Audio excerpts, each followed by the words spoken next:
السلام علیکم۔ Daily golf Urdu میں خوش آمدید۔ زیر تعمیر دبئی پرل گرنے سے زلزلے جیسی لرزش، شہری خوفزدہ ہو گئے۔ ایک بڑی زیر تعمیر عمارت کے اچانک منہدم ہو جانے سے پیدا ہونے والی خوفناک دھمک سے دبئی کے بہت سے شہریوں میں خوف کی لہر دوڑ گئی۔ خوفزدہ ہونے والے شہریوں کے بقول انہوں نے یہ سمجھا کہ زلزلہ آیا ہے اور اس کی وجہ سے ان کی عمارتیں جن میں یہ رہائش پذیر ہیں یا کام کرتے ہیں وہ بھی لرز اٹھی ہیں۔ دبئی کی میڈیا سٹی کے قریب دبئی پرل نامی زیر تعمیر ایک بڑی عمارت کے اچانک گرنے سے میڈیا سٹی کے لوگ بھی یہ سمجھ کر خوفزدہ ہو گئے کہ جیسے زلزلہ سا آ گیا ہو۔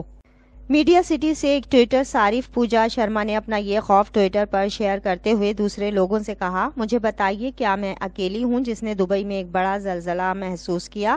ایک اور ٹویٹر صارف سونی سنگھا اپنے ٹویٹ میں لکھتی ہیں، مجھے لگا جیسے دبئی میں زلزلہ آیا ہے، کیا کسی اور نے بھی ایسا محسوس کیا؟ کیا ان کی بلڈنگز بھی لرز اٹھیں؟ واضح رہے کہ دبئی پرل کی اس گر جانے والی عمارت کے 4 ٹاور تھے جن میں 140 اپارٹمنٹس، 7 5 اسٹار ہوٹلز اور 60 سے زائد ریسٹورنٹ ڈیزائن کا حصہ تھے، جبکہ 1600 افراد کے بیٹھ سکنے والا ایک تھیٹر بھی اس عمارت کا حصہ تھا۔ اس کی تعمیر میڈیا سٹی، انٹرنیٹ سٹی اور نالج ولیج کے نزدیک جاری تھی۔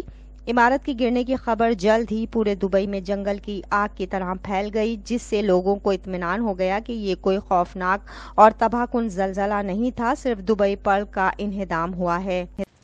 اب تک کے لیے اتنا ہی۔ اگلے بلیٹن تک کے لیے خدا حافظ۔